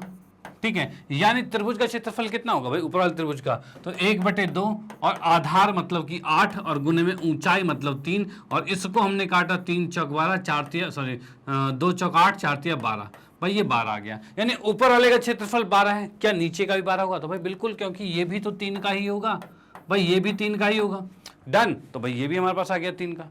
ओके, तो यहां पर हम देख पा रहे हैं भाई ये 3 का है, ये 3 का है, मतलब कि हम कह सकते हैं ऊपर अगर ऊपर वाले का क्षेत्रफल 12 है तो नीचे वाले का भी 12 है, यानी जो अंदर वाली आकृति आ रही है उसका क्षेत्रफल कितना आ गया, तो भाई 12 + 12 यानी 24 सेंटीमीटर स्क्वायर आ गया। ठीक है, हमने देख लिया भाई कैसे निकाला त्रिभुज का क्षेत्रफल, तो भाई ये 8 का था तो ये भी 8 का होगा। ओके, और इसके बाद कहा जाए भाई ये 6 का है तो भाई कितने का होगा, तो भाई ये 3 का हो जाएगा, 3 का हो जाएगा, ये हो जाएगा भाई पूरा 6 का है और ये मध्य बिंदु है तो भाई आधा कितना 3 और 3 ही तो होगा, ये भी पूरा 6 और ये मध्य बिंदु है तो 3 और 3 होगा, तो ये भी तो 3 और 3 होगा। डन, तो भाई 3 का मतलब 12 और 3 आ गया, और इसमें हमने 1/2 आधार गुणे में ऊंचाई के हिसाब से इसका क्षेत्रफल निकाला, जो ऊपर वाले त्रिभुज का 12 है और नीचे वाले का भी 12 है, और मिला के जोड़ा 24 सेंटीमीटर स्क्वायर है। तो चेक करें 24, अरे वाह सब में 24 है, क्या करा जाए भाई सब में 24 आ रहा है, लेकिन इसमें क्या क्या चीज कहा गया है कि भाई ये जो 24 सेंटीमीटर स्क्वायर जो बीच वाले का क्षेत्रफल आया है उसके साथ साथ इसने कहा हुआ है क्या ये जो बीच में आया हुआ है वो क्या आयत है, क्योंकि 24 सेंटीमीटर स्क्वायर क्षेत्रफल वाला आयत है, कि भाई वो वर्ग है, कि वो समलंब चतुर्भुज है, कि वो भाई क्षेत्रफल वाला सम चतुर्भुज है, क्या चीज है भाई इनमें से देखना है। तो भाई एक चीज तो कंफर्म होगी 24 सेंटीमीटर स्क्वायर है, यानी क्षेत्रफल जो कि सब में है, तो भाई उसको कोई लिखने करने की जरूरत भी नहीं है। चलो ठीक है, उसके बाद हम आते हैं नेक्स्ट पे। नेक्स्ट की बात की जाए तो जैसा कि हमने यहां पर देखा कि भाई ये पूरा 8 का था तो ये कितने का होगा, 4 का होगा। ठीक है भाई, इसकी बात की जाए पूरा ये 6 का है तो ये 3 का होगा, ये भी ठीक है, ये चीज आ गया। अब यहां से देखा जाए भाई क्या चीज, तो भाई यहां पर हमने देखा ये 4 का है, ये 3 का है, और हमें पता है ये अगर आयत है तो इसके जो मध्य बिंदु को जब मिलाया गया तो ये तो 90 डिग्री का हो गई। तो यहां से पाइथागोरस से हम इसको निकाल सकते हैं, भाई निकाल सकते हैं। भाई क्या होता है अगर 90 डिग्री का है तो उसके सामने वाली जो भुजा होती है वो सबसे बड़ी भुजा होती है, जो कर्ण है वो सबसे बड़ी भुजा होती है, और बड़ी भुजा का वर्ग यानी एसपी का जो वर्ग है वो बराबर होगा 4 का वर्ग प्लस में 3 के वर्ग के बराबर होगा, और 4 का वर्ग होता है 16, 3 का वर्ग होता है 9, और इनको जोड़ा तो ये 25 आ जाएगा, और ये एसपी स्क्वायर आ गया। ठीक है, और ये एसपी बराबर कितना आ जाएगा, तो अंडर रूट में 25 आ जाएगा। ठीक है, जो कि होता है 5। यानी हमने देखा ये जो भुजा आई है, एक मिनट भाई, ये जो भुजा आई है वो आ गई है 5 के। ठीक है, क्या यही सेम टू सेम इधर भी आएगा, और ये सेम टू सेम आएगा। देखो यहां पर ये 4 का था तो ये भी तो 4 का था, तो इसका मतलब 4 और 3 से ये भी तो 5 का आएगा, और ये भी 5 का आएगा, और ये भी 5 का आएगा। तो भाई क्या हो सकता है, चारों भुजाएं बराबर हो सकती है। अब चारों भुजाएं बराबर का मतलब क्या है, तो यहां आयत को मैं कैंसिल करता हूं और सम चतुर्भुज समलंब चतुर्भुज को कैंसिल करता हूं। ठीक है, क्योंकि इसमें आमने सामने की भुजा होती है और इसमें बराबर का कोई सीन नहीं है। ठीक है, इसमें हमारे पास आ गया चारों भुजाएं बराबर है, तो इसमें दिक्कत मतलब कि मुद्दा क्या आता है, तो मुद्दा ये आता है कि आप इसमें देखोगे क्या ये वर्ग है या फिर समचतुर्भुज है, क्योंकि वर्ग के भी चारों भुजाएं बराबर होते हैं और समचतुर्भुज के भी चारों भुजाएं बराबर होते हैं। तो भाई कैसे फाइंड किया जाए भाई कौन सा है, कि वर्ग है कि समचतुर्भुज है। तो एक चीज याद रखना, वर्ग के विकर्ण जो होते हैं वो हमेशा बराबर होते हैं, यानी वर्ग जो होगा उसके विकर्ण हमेशा बराबर होंगे और इसके विकर्ण बराबर नहीं भी होते हैं। ठीक है, और इस कंडीशन में देखेंगे तो क्या इसके विकर्ण बराबर हैं, तो यहां पे हम देख सकते हैं पहले तो चारों भुजाएं बराबर हो गई हैं। ठीक है, उसके बाद हम विकर्ण की बात करते हैं। अगर मैं विकर्ण की बात करता हूं तो यहां पर देख सकते हैं ये पहला विकर्ण है जो कि 8 का है। ठीक है भाई, ये दूसरा विकर्ण है जो कि 6 का है। क्या ये दोनों आपको बराबर दिख रहे हैं भाई, 8 और 6 बराबर हैं, तो नहीं, विकर्ण बराबर नहीं है। तो भाई विकर्ण बराबर नहीं है और चारों भुजाएं बराबर है, इसका मतलब ये होगा समचतुर्भुज, यानी हम इसमें चौथे पार्ट को बिल्कुल टिक मारेंगे और यही इसका आंसर सही होगा। ओके, तो इसको चेक करते हैं क्या ये सही है, तो भाई बिल्कुल ठीक है, नो प्रॉब्लम। और आते हैं नेक्स्ट क्वेश्चन पे, तो देखते हैं भाई अगला क्वेश्चन किस टाइप से होगा। ओके चलो भाई, हाँ जी, तो यहां पर आते हैं प्रश्न नंबर 31 पे, और 31वें क्वेश्चन में क्या कह रहा है, तो भाई कह रहा है भाई ABC एक त्रिभुज है जिसमें यदि D जो है वो क्या है, BC का मध्य बिंदु है, इस BC का मध्य बिंदु D है, यानी ये इसके बराबर हो गया। चलो बहुत बढ़िया। उसके बाद कहा गया है E जो है वो माध्यिका AD का मध्य बिंदु है, ये E जो है वो AD का मध्य बिंदु है, मतलब ये भुजा इस भुजा के बराबर होगा। डन, चलो ठीक है। अब इसमें कहा गया है तो भाई क्षेत्रफल BED, भाई ये BED जो है इसका क्षेत्रफल हमें ज्ञात करना है, वो भी किसके रूप में, तो ABC के रूप में ज्ञात करना है। तो भाई कैसे ज्ञात होगा, तो भाई यहां पर हमें एक चीज पता है कि भाई ये AD जो है वो इस पूरे त्रिभुज का क्या है भाई, माध्यिका है। और माध्यिका क्यों है, क्योंकि ये नीचे जो आधार है उस पर ये समद्विभाजित कर रहा है D पॉइंट, इसलिए AD जो होगा वो माध्यिका होगी। माध्यिका की यही तो प्रॉपर्टी होती है कि भाई माध्यिका अगर खींचा तो वो नीचे आधार के दोनों जो दो भाग हिस्सों में जो बांट रहा है वो दोनों हिस्से इसके बराबर होंगे, तो ये बराबर हो रहे हैं, यानी ये माध्यिका है। और अब माध्यिका है इसका मतलब ये होगा कि क्षेत्रफल कौन सा वाला, तो भाई इस माध्यिका के इधर वाला, यानी कि कहा जाए ADB, ये बराबर होगा क्षेत्रफल ADC के। भाई ये चीज हो जाएगा। डन। अब इसका मतलब क्या हो गया भाई, मतलब ये हो गया कि पूरे त्रिभुज का आधा आधा हिस्सा हो चुका है। डन, ठीक है भाई। उसके बाद कहा जाए भाई नेक्स्ट क्या है, तो नेक्स्ट की बात करा जाए तो भाई ये BE जो है वो इस त्रिभुज के अंदर ADB के अंदर BE जो है वो इसको दो हिस्सों में बांट रहा है बराबर, यानी ये भी माध्यिका है। माध्यिका होने का मतलब क्या होगा कि भाई क्षेत्रफल BED जो है ये बराबर हो जाएगा किसके भाई, क्षेत्रफल AEB के, भाई इसके बराबर होगा, यानी कि ये हिस्सा इसके बराबर हो गया। ठीक है, यानी कि अगर कहा जाए कि भाई ये x का है, भाई ये कहा जाए x का है और ये कहा जाए ये भी x का होगा, भाई दोनों तो बराबर है। ठीक है, और ये हमने देखा ये x का तो पूरा 2x हो गया, और ये पूरा 2x तो इधर भी तो 2x होगा, तो ये भी 2x हो गया। ठीक है, यानी कि हम कह सकते हैं यहां पर कि भाई क्षेत्रफल BED जो है ये कितना आ गया, तो ये आ गया x का आ गया। ठीक है भाई, क्षेत्रफल BED इसको हमने x का माना हुआ है, लेकिन पूरा त्रिभुज कितने का है, तो भाई 4x का है। तो अगर मैं यहां पर 4 से गुना करता हूं तो भाई यहां से भी 4 से गुना करना पड़ेगा, भाई ये होगा। ठीक है, और 4x क्या है, तो क्षेत्रफल ABC का, तो यानी इसको सीधे लिख दिया क्षेत्रफल ABC। ठीक है, और ये 4 उठ के नीचे आएगा, भाई ये गुना में था नीचे भाग में आ जाएगा, ये आ जाएगा। क्या ऑप्शन में कहीं दिख रहा है 1/4 ABC, तो भाई यहां दिख रहा है, भाई साफ साफ सीधे दिख रहा है आपको, ये x है और ये पूरा 4x है, तो ये तो पूरे का 1/4 होगा ही, तो वही लिखा है भाई BED पूरे का 1/4 है। डन। तो भाई जैसे भी गुना भाग करके करो, आना तो वही चीज है कि भाई ये 1x है और ये पूरा 4x है, तो 1x जो है वो 4x का 1/4 होगा, और वही चीज हमने यहाँ पर लिखी है 1/4 होगा, और तीसरा ऑप्शन यहाँ पर करेक्ट आता है। और इसको चेक करते हैं क्या ये सही है, तो यहाँ पर हमने इसे चेक किया, तो भाई बिल्कुल ठीक है, नो प्रॉब्लम। और आते हैं नेक्स्ट क्वेश्चन पे और देखते हैं भाई अगला क्वेश्चन किस टाइप का है और कैसे बड़े आसानी से सॉल्व होगा। चलो भाई, हाँ जी, तो अगला क्वेश्चन हमें यहां पर दे रखा है ABC एक शीर्ष बिंदु A को भुजा BC पर स्थित D से मिलाया गया है, मतलब यहां पर A को D से मिला दिया गया है। ठीक है भाई, अच्छी बात है। यदि E जो है वो AD का मध्य बिंदु है, E जो है वो AD का मध्य बिंदु है, भाई ये मध्य बिंदु दे रखा है इस AD का, यानी ये इसके बराबर दे रखा है। डन, चलो ठीक है। अब उसके बाद क्या कह रखा है भाई, यदि मध्य बिंदु ये तो हो गया, एरिया निकालना है BEC मतलब इस पूरे का क्षेत्रफल निकालना है भाई, पूरे का, और किसके रूप में, तो भाई ABC के रूप में ज्ञात करना है। तो भाई यहां की मैं बात करूं तो अगर मैं देखूं भाई क्षेत्रफल कौन सा वाला, तो भाई चलो इसको निकालने से अच्छा मैं डायरेक्टली यही कर दूं, क्योंकि ये MCQ है और हमें जल्द से जल्द क्वेश्चन का आंसर याद करना है। ओके, तो बस सीधे कॉन्सेप्ट की बात करते हैं और सीधे आंसर निकालेंगे। तो यहां आप देख सकते हो भाई ये भुजा इसके बराबर है, यानी इस त्रिभुज के अंदर भाई BE जो है वो इसकी माध्यिका हो गई। भाई इस त्रिभुज में ये BE माध्यिका है, क्योंकि ये सामने वाली भुजा को 2 बराबर हिस्सों में बांट रहा है, भाई 2 बराबर हिस्सों में बांट रहा है। ठीक है, अब जब 2 बराबर हिस्सों में बांट रहा है, इसका मतलब ये अगर x क्षेत्रफल है तो ये भी x है, क्योंकि माध्यिका हमेशा 2 बराबर क्षेत्रफल में भी बांटता है। ठीक है, तो ये x का है तो ये भी x का होगा। चलो भाई बहुत बढ़िया। इधर की बात की जाए तो यहां पर क्या हो रहा है, तो ये भी 2 हिस्सों में बांटा जा रहा है। ठीक है, यानी कि इस त्रिभुज की बात की जाए तो इसको भी 2 हिस्सों में बांटेंगे, तो y ये भी y ये भी y होगा, क्योंकि ये भी माध्यिका है, क्योंकि ये CE जो है वो भी इस त्रिभुज के अंदर सामने वाली भुजा को 2 बराबर हिस्सों में बांट रहा है, तो अगर ये y आ रहा है तो ये भी y होगा। डन। चलो ठीक है, क्वेश्चन में कहा गया है क्या कि भाई बीईसी ज्ञात करना है, तो बीईसी कितना है, तो भाई यहां पर देखा बीईसी, भाई इसके अकॉर्डिंग जो हमने निकाला उसके अकॉर्डिंग क्या आ रहा है बीईसी, तो ये आ रहा है एक्स प्लस में वाई आ रहा है। ठीक है भाई, एक्स प्लस में वाई आ रहा है। या फिर मैं देखूं कि सॉरी मैं कहूं कि क्षेत्रफल एबीसी कितना है, एबीसी पूरा, तो भाई एबीसी की बात करें तो भाई एक्स वाई, यानी कि मैं कह सकता हूं इसमें ये आ रहा है 2x प्लस वाई, भाई ये आ रहा है। और हमने देखा x प्लस वाई तो बीईसी था, यही था, तो क्या इसको रख दें यहां पे, तो यहां पर लिखा भाई 2 गुने में क्षेत्रफल बीईसी,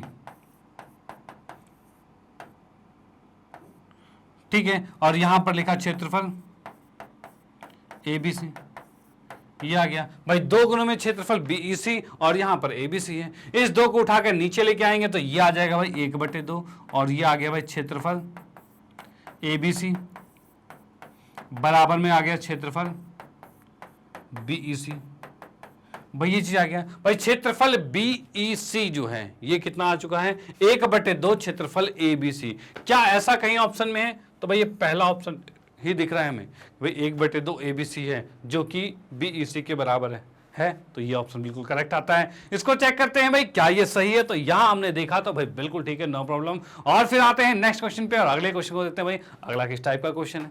चलो भाई देखते हैं।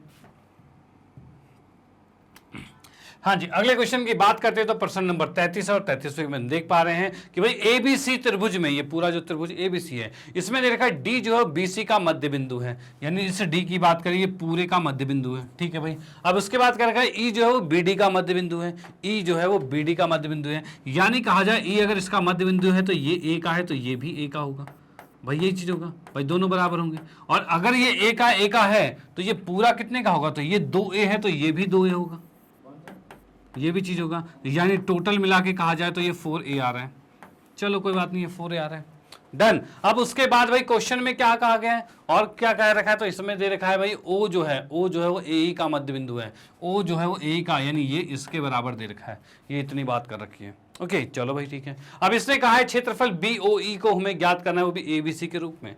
तो भाई एक चीज यहां पर देखिए, अगर ये इसके बराबर यानी बीओ इसकी माध्यिका है इस त्रिभुज की, यानी ये अगर एक्स क्षेत्रफल है तो ये भी एक्स का क्षेत्रफल होगा, भाई यही होगा, डन। ठीक है भाई, उसके बाद देखिए ए ई जो है वो माध्यिका है इस त्रिभुज की, तो ये अगर 2x का है तो वही चीज इधर भी आएगा और ये भी 2x का क्षेत्रफल आएगा, क्योंकि ये माध्यिका है वो इस त्रिभुज को 2 बराबर क्षेत्रफलों में विभाजित करेगा। चलो ठीक है, उसके बाद बात की जाए तो एडी भी माध्यिका है पूरे का है, तो भाई एडी अगर माध्यिका है तो इसके इधर का जितना क्षेत्रफल है वही उधर का होगा, और इधर तो 4x है, 2 3 4x है, तो इधर भी 4x होगा। यानी यहां पर हमने देखा कि भाई क्षेत्रफल ABC जो है वो कितना है, तो ये आ रखा है भाई 4x आ रखा है। ठीक है भाई, क्षेत्रफल ABC 4x नहीं, कितना है भाई ABC तो 8x है, यहां पर हम देख रहे हैं भाई ABC तो 8x है, पूरा एबीसी जो है वो 8x है, क्योंकि हम देख पा रहे हैं 4 2 6 7 और 1 8x है। ठीक है, और हमें पता है x क्या है, तो x को क्या मैं BOE लिख सकता हूं, तो भाई 8 तो ठीक है, यहां पर लिखा क्षेत्रफल भाई BOE, भाई x को ये भी तो लिखा जा सकता है, और ये आ रहा है क्षेत्रफल ABC आ गया। ठीक है, इस 8 को इस साइड लाया जा सकता है, मतलब 1/8 क्षेत्रफल ABC बराबर में क्षेत्रफल BOE, भाई ये आ गया। भाई ये 8 को उठा के नीचे ले आएंगे तो 1/8 ABC जो है वो क्षेत्रफल BOE के बराबर हो गया, डन। तो भाई क्या ये ऐसा कोई ऑप्शन में है, तो भाई यहां पर मैं देख पा रहा हूं चौथा ऑप्शन बिल्कुल करेक्ट आ रहा है, जो कि BOE के बराबर है, BOE के बराबर ही है भाई, बिल्कुल बराबर है। तो भाई 1/8 आ चुका है, इसको चेक करते हैं क्या ये सही है, तो यहां पर हमने इसे चेक किया तो भाई बिल्कुल ठीक है, नो प्रॉब्लम। और उसके बाद आते हैं नेक्स्ट क्वेश्चन पे और अगले को देखते हैं भाई अगला किस टाइप से क्वेश्चन सॉल्व होगा। चलो भाई देखते हैं। हाँ जी, तो अगला क्वेश्चन हमें दे रखा है, यदि एक त्रिभुज और एक समांतर चतुर्भुज एक ही आधार और एक ही समांतर रेखाओं के मध्य स्थित है, यानी कि कहा जाए एक समांतर चतुर्भुज मैंने ये बनाया, ठीक है, और इसी के बीच में एक त्रिभुज ये बना दिया। ठीक है, और यहां पे हम देख पा रहे हैं दोनों एक ही आधार पर DC पर है, ठीक है, एक ही आधार डीसी पर है और एक ही समांतर रेखाओं के बीच बने हुए हैं, तो उस कंडीशन में ये कहा गया है तो उनके क्षेत्रफलों का क्रमशः अनुपात हमें ज्ञात करना है। तो जैसा कि हमें पता है जब भी ऐसी कंडीशन होती है तो क्षेत्रफल जो है, इसको मैं कर देता हूं ई लिख लेता हूं, तो क्षेत्रफल ए बी सी जो होता है वो इस त्रिभुज का डबल होता है, त्रिभुज का डबल होता है, यानी दो क्षेत्रफल DEC आएगा। ठीक है भाई, ये आ गया। अब इसको उठाकर अगर मैं नीचे ले आता हूं, ठीक है, इसको उठा के नीचे ले आता हूं तब क्या हो जाएगा, तो यहां पर हम देख सकते हैं भाई इसमें देखो, इसमें देखना क्या क्या चाहिए भाई, त्रिभुज और समांतर चतुर्भुज का अनुपात चाहिए।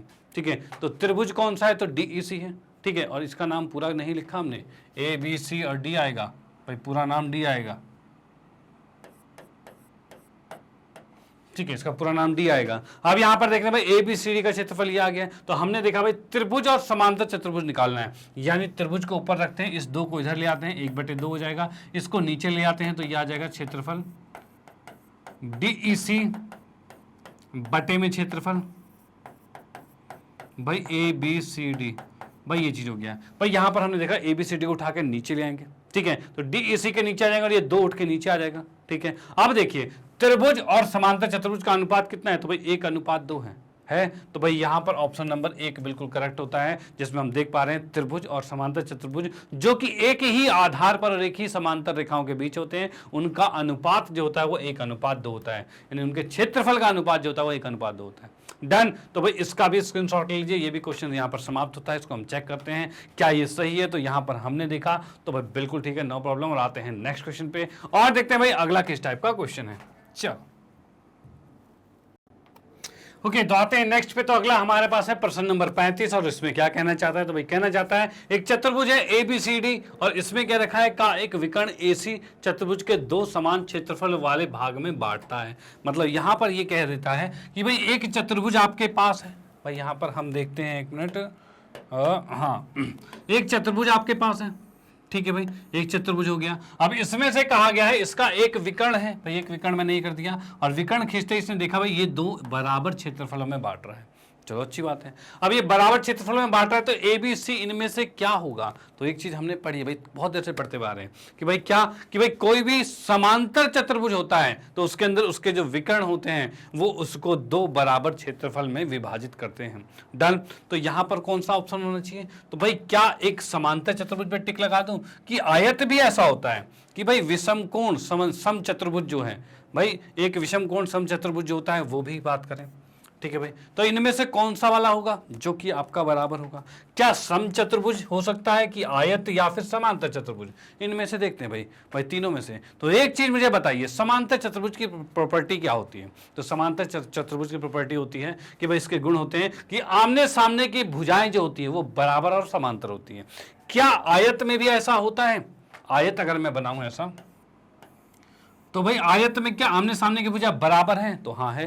क्या समांतर है, तो हाँ है। तो क्या आयत भी समांतर चतुर्भुज होगा, तो भाई बिल्कुल होगा, भाई आयत भी समांतर चतुर्भुज होता है। उसके बाद हम बात करते हैं सम चतुर्भुज की। तो सम चतुर्भुज कैसा होता है, तो भाई ऐसा होता है जिसकी चारों भुजाएं बराबर होती हैं और चारों भुजाएं बराबर होने के साथ साथ उसी के अंदर आमने सामने की भुजा बराबर भी है और समांतर भी है, यानी इसमें भी समांतर चतुर्भुज की प्रॉपर्टी है।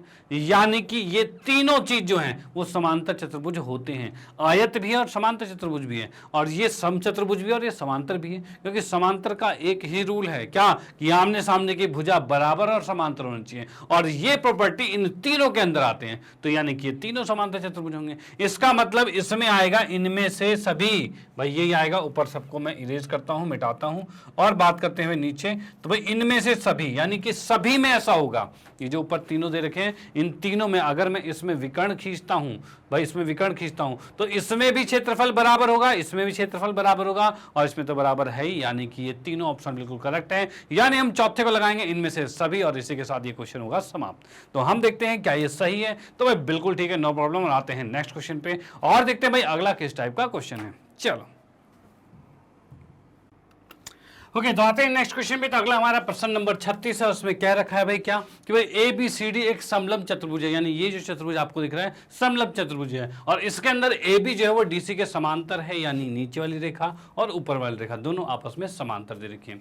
चलो भाई ठीक है। उसके बाद इसने कहा है इसमें त्रिभुज जो ए बी डी है, ए बी डी की बात करें तो ये त्रिभुज जो आपको दिख रहा है भाई, इसकी बात करें यहां पर, ये जो त्रिभुज आपको दिख रहा है इसका क्षेत्रफल आपको दे रखा है, कितना दे रखा है क्षेत्रफल, तो भाई क्षेत्रफल हमें यहां पर दे रखा है 24 सेंटीमीटर स्क्वायर, ठीक है भाई। और साथ में ए बी 8 का है, यानी इस नीचे वाले की बात करें तो ये 8 का दे रखा है, ठीक है भाई, ये चीज हो गया। अब इसने कहा है त्रिभुज ए बी सी जो है भाई, त्रिभुज ए बी सी मतलब ये जो ए बी सी मतलब ये जो त्रिभुज आपको दे रखा है, ये ए बी सी दे रखा है, इसकी ऊंचाई ज्ञात करनी है, मतलब ये हाइट ज्ञात करनी है हमें, ये हाइट कितनी होगी, डन। तो ये ऊंचाई ज्ञात करनी है, तो भाई ये कैसे ज्ञात होगा, तो यहां पे एक चीज देखिए, जो ऊंचाई यहां पर होगी वही ऊंचाई यहां पर होगी, ऐसा तो कोई नहीं भाई, दोनों समांतर रेखाएं जब है तो भाई दोनों की ऊंचाई सेम होगी, यानी इन दोनों के रेखाओं के बीच का दूरी तो बराबर होगा, क्योंकि ये दोनों एक समांतर रेखा है, डन। अगर हमने इस ऊंचाई को निकाल लिया तो वो भी वही ऊंचाई होगी जो इसकी होगी, ओके। अब ये ऊंचाई निकलेगी कैसे भाई, कैसे निकलेगी बताइए। तो भाई इसमें क्या है कि जैसा कि हमें दिया हुआ है क्वेश्चन में कि क्षेत्रफल कौन सा ए बी डी जो है ये कितना दे रखा है 24 सेंटीमीटर स्क्वायर दे रखा है, और भाई त्रिभुज का क्षेत्रफल क्या होता है, तो त्रिभुज का क्षेत्रफल होता है 1/2 गुने में आधार, आधार क्या है तो भाई ए बी आधार है, तो भाई ए बी आधार कर दिया। और उसके बाद ऊंचाई की बात की जाए तो ये एच मैंने मान लिया जो कि ऊंचाई है इसकी, ठीक है, तो भाई गुने में एच ले लिया, भाई ये चीज आएगी, ओके। और ये जो क्षेत्रफल का फॉर्मूला है, क्षेत्रफल कितना है तो भाई 24 है, ये चीज हमारे पास है, डन। अब इसमें क्या करते हैं, ए बी का मान रखते हैं, तो 1/2 रखा और ए बी का मान 8 है और ये एच है, और ये 24 आ गया भाई, 2 से काटा तो ये 4 पे कट गया, 4 गुना में है इधर आके भाग में आएगा, यानी कि क्या 4 24/4 बराबर में एच आएगा, और 4 के पहाड़े में कब आता है 24, तो 4 6 24, यानी कि एच का मान, इसकी जो ऊंचाई है वो 6 सेंटीमीटर हो जाएगी भाई, इसमें तो कोई दिक्कत नहीं।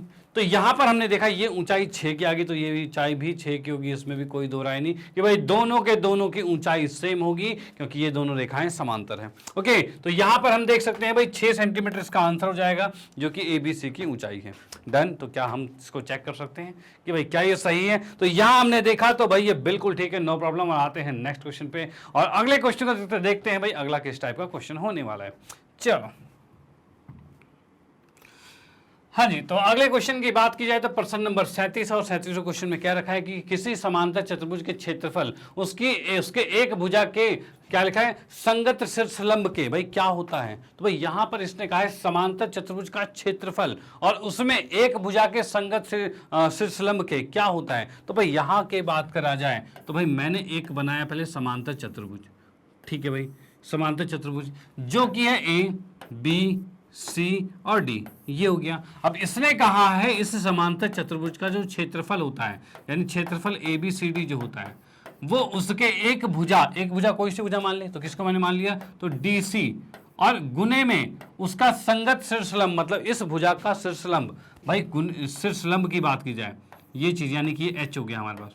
तो भाई इसमें कहा गया जो क्षेत्रफल होता है वो इसके साथ किस तरह से रिलेशन होता है, तो हमें पता है भाई इसका क्षेत्रफल कैसे निकालते हैं, तो आधार गुने में ऊंचाई, यानी ये h जो होगा वो गुणा में होगा, यानी इसका जो शीर्षलंब होता है वो एक भुजा के साथ गुणा में होता है, ठीक है। तो भाई वही इसके अंदर दे रखा है, क्या ये h मतलब शीर्षलंब और ये भुजा दोनों आपस में योग होते हैं, मतलब जोड़ होते हैं, तो भाई नहीं, ये तो नहीं होता। या अंतर बराबर होता है इनका, तो भाई ऐसा भी कुछ नहीं है, ठीक है। ये गुणनफल के बराबर होते हैं, तो बिल्कुल सही, इन दोनों के गुणनफल के बराबर होता है इसका क्षेत्रफल। भाई ये कहा है इसका क्षेत्रफल किसके बराबर होता है, तो भाई आधार और शीर्षलंब के गुणनफल के बराबर होता है, तो वही चीज लिखा है गुणनफल। तो यानी कि थर्ड ऑप्शन बिल्कुल करेक्ट आता है कि भाई आधार और शीर्षलंब के गुणनफल से हम इसका क्षेत्रफल ज्ञात कर सकते हैं। तो इस तरह के स्टेटमेंट वाले क्वेश्चन भी आ सकते हैं कि आप पढ़ के थोड़े कंफ्यूज हो जाओ, बट अब कंफ्यूजन नहीं होगी, क्योंकि अब आपको चीजें क्लियर हो चुकी है कि भाई किस तरीके से हम इसको पढ़ेंगे और किस तरह से इसका आंसर ज्ञात कर पाएंगे। डन। तो भाई इसको चेक करते हैं क्या ये सही है, तो भाई चेक किया तो ये बिल्कुल ठीक है, नो प्रॉब्लम। और आते हैं नेक्स्ट क्वेश्चन पे, और अगले क्वेश्चन को देखते हैं भाई अगला किस टाइप का क्वेश्चन है। चलो हाँ जी, तो अगले क्वेश्चन में देख पा रहे हैं भाई 38वां क्वेश्चन है, जो कि लिखा है भाई क्या, समलम चतुर्भुज का क्षेत्रफल। भाई एक समलम चतुर्भुज है, उसका क्षेत्रफल उसके शीर्षलंब और समांतर भुजा के योगफल के गुणनफल के बराबर होता है। क्या हो, दुगना होता है, आधा होता है, इनमें से कुछ नहीं होता है। तो यहां की बात कर रहे हैं भाई, किसकी बात कर रहे हैं, समलम चतुर्भुज का क्षेत्रफल। और वो क्या होता है, तो भाई समलम चतुर्भुज पहले मैंने बनाया, ठीक है भाई, ये बना दिया है। इसमें ये ए आ गया, ये बी आ गया, ये सी आ गया और ये डी आ गया, और इसकी ऊंचाई है ये, जो कि एच है। डन भाई, ये चीज हो गया। अब भाई इसमें कहा गया है कि समलम चतुर्भुज का क्षेत्रफल कैसे होता है, तो क्षेत्रफल का सीधे फॉर्मूला लिखते हैं पहले, उसके बाद अपने आप इसको हम इसके साथ रिलेट कर लेंगे। तो भाई क्षेत्रफल का फॉर्मूला क्या होता है, ए बी सी डी का। तो भाई शीर्षलंब है तो इसका मतलब आएगा भाई 1/2 होता है, ठीक है। और उसके बाद दोनों जो ये रेखाएं होती है, समांतर रेखाएं, उनको जोड़ा जाता है, ए बी प्लस में डी सी होता है, ठीक है। और गुने में इसकी ऊंचाई होती है, जो कि एच होता है। भाई ये चीज होती है, भाई ये इसका फॉर्मूला होता है इसके क्षेत्रफल का। अब इसमें देखते हैं क्या हो रहा है। तो इसने कहा है उसके शीर्षलंब, यानी शीर्षलंब हो गया, ठीक है, और समांतर भुजाओं के योग, समांतर भुजाओं का योग हो गया, उसका गुणनफल, गुणनफल के क्या होता है, तो भाई आधा होता है, इसका आधा होता है, जो कि एबीसीडी का क्षेत्रफल होता है। तो भाई आधा कहीं लिखा हुआ है, तो भाई ये लिखा है थर्ड ऑप्शन में कि भाई इसका आधा होता है। भाई क्वेश्चन में बस इतने को एक्सप्लेन किया, बस इतने को एक्सप्लेन किया है। अब बोला इसका कितना होता है एबीसीडी का क्षेत्रफल, तो भाई इसका आधा करोगे तभी तो एबीसीडी का क्षेत्रफल आएगा, क्योंकि फॉर्मूले में तो 1/2 आता है। तो हम यहाँ पर टिक मारेंगे, भाई इसका आधा होता है। अब इसको चेक करते हैं क्या ये सही है। तो हमने इसको चेक किया तो बिल्कुल ठीक, नो प्रॉब्लम। ओके, तो अगर आपको ये फॉर्मूले लर्न है, आपको फॉर्मूले याद हैं कि भाई A B plus D C गुणे में एच, यानी कि दो समांतर रेखाओं का योग और गुणे में इसकी ऊंचाई और गुणे में आधा, ये बराबर होता है एबीसीडी के क्षेत्रफल के। डन। अगर आपको ये पता है फिर कोई दिक्कत होने वाली नहीं है, आप स्टेटमेंट को पढ़ के आराम से उसका आंसर यहां से दे सकते हो, ठीक है। जैसे कि हमने पहले इसका फॉर्मूला लिखा, उसके बाद रिलेट किया और अपने आप आंसर आ गया, कोई ज्यादा मगजमारी नहीं, कोई एक्स्ट्रा दिमाग नहीं लगाना। ओके चलो ठीक है, इसके बाद आते हैं नेक्स्ट क्वेश्चन पे। अगले को देखते हुए, अगला किस टाइप का है। तो अगला प्रश्न है, प्रश्न नंबर 39 है, जो उसमें दे रखा है समचतुर्भुज का क्षेत्रफल उसके विकर्ण के गुणनफल के क्या होता है, बराबर हो, सॉरी आधा होता है, दुगना होता है, बराबर होता है, क्या होता है। तो हम यहां पर फिर से बनाते हैं समचतुर्भुज, ठीक है भाई। ये समचतुर्भुज हमने बना दिया। इसमें क्या होता है भाई, ये विकर्ण हो गया और ये विकर्ण हो गया, ये दो विकर्ण हो गए, ठीक है। अब इसके अंदर क्या चीज है भाई, इसमें कहा है क्षेत्रफल समचतुर्भुज का क्या होगा, जो कि मैं लिखता हूं भाई ए बी सी डी, ये एक समचतुर्भुज है। तो भाई इसका क्षेत्रफल कितना होगा, तो भाई इसके क्षेत्रफल की बात की जाए तो ये भी होता है 1/2, और इसमें इसके दोनों विकर्ण को गुना करते हैं, यानी कि ए सी गुने में बी डी होता है।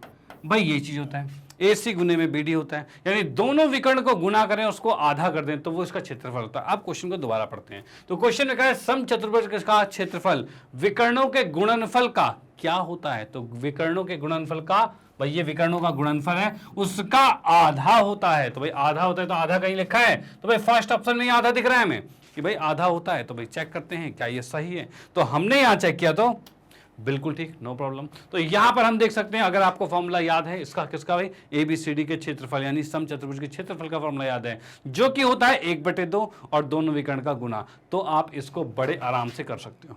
ओके, तो उसके बाद आते हैं नेक्स्ट क्वेश्चन पे। अगले क्वेश्चन को देखते हैं भाई, अगला किस टाइप का क्वेश्चन है। ओके, तो अगला क्वेश्चन हमारा प्रश्न नंबर 40 है। उसमें दे रखा है यदि दो बहुभुज प्रदेश, मतलब बहुभुज प्रदेश मतलब जिसकी बहुत सारी भुजाएं, मान लो कि मैंने एक बना दिया ऐसा कुछ, ठीक है, दूसरा बना दिया कुछ ऐसा, ठीक है, कुछ ऐसा हो गया। इसने क्वेश्चन में ये कह रखा है, अब ऐसा नहीं कि जरूरी कि इसकी 5 भुजाएं तो उसकी 5 भुजा होगा, ऐसा कुछ नहीं है, ज्यादा कम भी हो सकते हैं, कोई दिक्कत नहीं है। अब क्वेश्चन में ये कह रखा है कि R1 R2 जो है वो क्या है भाई, बहुभुज प्रदेश है, यानी कि ये R1 हो गया और ये R2 हो गया। चलो भाई ठीक है। अब इसने कहा है R1 जो है वह R2 का एक खंड है, खंड मतलब एक टुकड़ा है, यानी कि बात की जाए कि ये इसका कोई एक टुकड़ा है। तो टुकड़ा ऐसे समझ में थोड़ा सा दिक्कत होगा आपको। अगर मैं कहूं कि भाई इसको मैं यहां से ऐसे तोड़ दूं, ऐसे तोड़ दूं, तो यहां पर मैंने ये ले लिया कुछ, भाई ये देख लिया आपने, ये आ गया हमारे पास। ओके, अब देखिए यहां से आप समझ सकते हो बिल्कुल कि ये R1 है और ये R2 है, दोनों बहुभुज हैं। ठीक है, R1 है R2 है, चलो ये भी दोनों बहुभुज है। अब क्वेश्चन में क्या रखा है, R1 जो है वो R2 का एक खंड है, मतलब एक टुकड़ा है। ये R1 जो है R2 का एक टुकड़ा है। ठीक है भाई, अब इसने ये कहा है तब R1 का क्षेत्रफल R2 के बराबर होगा, जब ये इसका टुकड़ा होगा तो क्या ये उसके बराबर होगा, बराबर होगा। तो ये बराबर तो नहीं लग रहा। उसके बाद देखा जाए भाई क्षेत्रफल R1 जो है R2 से बड़ा होगा, यानी R1 बड़ा होगा R2 से, तो भाई R1 क्या बड़ा है R2 से, तो नो, ये भी गलत। उसके बाद देखा है R1 जो है R2 से छोटा होगा, तो भाई R1 जो है R2 से छोटा है, तो छोटा है, बिल्कुल है। तो यहां पर हम बिल्कुल इसका थर्ड ऑप्शन ही करेक्ट मार देंगे कि भाई R1 जो क्षेत्रफल है वो R2 से छोटा होगा, तो भाई छोटा ही होगा, क्योंकि हमें पता है R2 का टुकड़ा R1 है, खंड R1 है। तो इस स्टेटमेंट को समझ लेना बिल्कुल कि ये कहना क्या जाता है, R1 R2 का एक खंड हो, मतलब R1 जो है वो R2 का एक टुकड़ा हो, जो कि यहां पर मैंने समझा दिया खंड होने का मतलब क्या है। तो अब आपका कंफ्यूजन बिल्कुल दूर हो गई होगी कि भाई ये इस तरह की स्टेटमेंट आती है तो आप कैसे समझ पाओगे क्वेश्चन कह क्या रहा है, क्योंकि इस क्वेश्चन में कोई बड़ी बात नहीं थी, ये तो बहुत ही इजी क्वेश्चन था, बहुत ही इजी क्वेश्चन था। बट मुद्दा यह है कि आपको ये क्वेश्चन समझ में आ जाए। भाई समझ में आ गया तो इसमें कुछ निकालना तो था ही नहीं। भाई हमें पता है R1 R2 का टुकड़ा है, तो भाई वो तो छोटा टुकड़ा होगा ही, तो भाई उसमें हमने छोटा लिख दिया, कोई दिक्कत वाली बात नहीं। डन, तो इसका भी स्क्रीनशॉट लीजिए भाई, ये भी क्वेश्चन यहाँ पर समाप्त होता है और इसको भी चेक करते हैं क्या ये सही है। तो भाई बिल्कुल ठीक, नो प्रॉब्लम। तो यहाँ पर ये क्वेश्चन भी समाप्त होता है और इसी के साथ आज का सेशन भी यहाँ पर समाप्त होता है। आज के सेशन में हमने कुल 20 क्वेश्चन जो मैंने बताए थे वो यहाँ पर कंप्लीट कर लिए हैं। उसके बाद आगे भी क्वेश्चंस बहुत से करेंगे, तो भाई साथ में बने रहना। और यहाँ पर हमने देखा कि बहुत सारे कॉन्सेप्ट जो थे, जो हमारे छोटे छोटे कॉन्सेप्ट कहीं कहीं मिस हुए हों या फिर आप भूल गए हों, बताई तो सारी चीज़ें थी मैंने, जो पूरे कॉन्सेप्ट में सब चीज़ें बताई, एनसीईआरटी के सॉल्यूशन में पूरी चीज़ें बताई, वन शॉट रिविजन भी करवा दिया है पूरे चैप्टर का, उसमें भी बहुत सारी चीज़ें बताई, और फाइनली उसके बाद हमने MCQs भी करवाए हैं। ओके, तो इसके अंदर भी हमने बहुत सारे कॉन्सेप्ट बताए। अगर ये सारे सेगमेंट आपने कंप्लीट किए हैं तो अब आपसे कुछ नहीं छूटेगा, क्योंकि अब आप जो भी क्वेश्चन देखोगे बोलोगे भाई ये भी आता है, वो भी आता है और वो भी आता है। और इसके बाद नया सेशन हमारा और भी स्टार्ट होगा, वो क्या, तो भाई मोस्ट इंपॉर्टेंट क्वेश्चन के सेशन भी स्टार्ट होगा, जो कि इस चैप्टर के मोस्ट इंपॉर्टेंट क्वेश्चन जो आपके एग्जाम के पॉइंट ऑफ व्यू से हैं वो भी हम लेके आने वाले हैं। तो भाई साथ में बने रहिए, हर चीज़ में मजा आने वाला है। आप अगर एंड तक सेशन में बने रहे, हर चीज़ें करते रहें, तो भाई टॉप आने से आपको कोई नहीं रोक सकता। ओके, यानी आपका आधा नंबर भी नहीं कटेगा, बस मेहनत करते जाइए, प्रैक्टिस करते जाइए। जितनी ज़्यादा आप प्रैक्टिस करोगे उतने आप शार्प होते जाओगे। ओके, चलो भाई ठीक है, इसी के साथ आज के सेशन को यहीं समाप्त करते हैं। और उसके बाद में फाइनली आपको बताना चाहता हूं मैग्नेट ब्रेन के बारे में। तो मैग्नेट ब्रेन एक ऐसा प्लेटफॉर्म है जो आपको प्रोवाइड करता है केजी से लेकर 12 क्लास तक के सभी विषयों के कंप्लीट वीडियो कोर्स, और वो भी फ्री ऑफ कॉस्ट। और भाई आप लोगों की सुविधाओं के लिए मैग्नेट ब्रेन ने लॉन्च किया है मैग्नेट ब्रेन की वेबसाइट, जो कि है भाई www.magnetbrains.com। और भाई इस वेबसाइट की बात करें तो इस वेबसाइट में क्या चीज़ें हैं, तो इस वेबसाइट में देखा जाए तो यहाँ पर आप जैसे इस वेबसाइट पर आओगे तो भाई वेबसाइट पर जैसे क्लिक करोगे कुछ ऐसा इंटरफेस आपके सामने दिखेगा।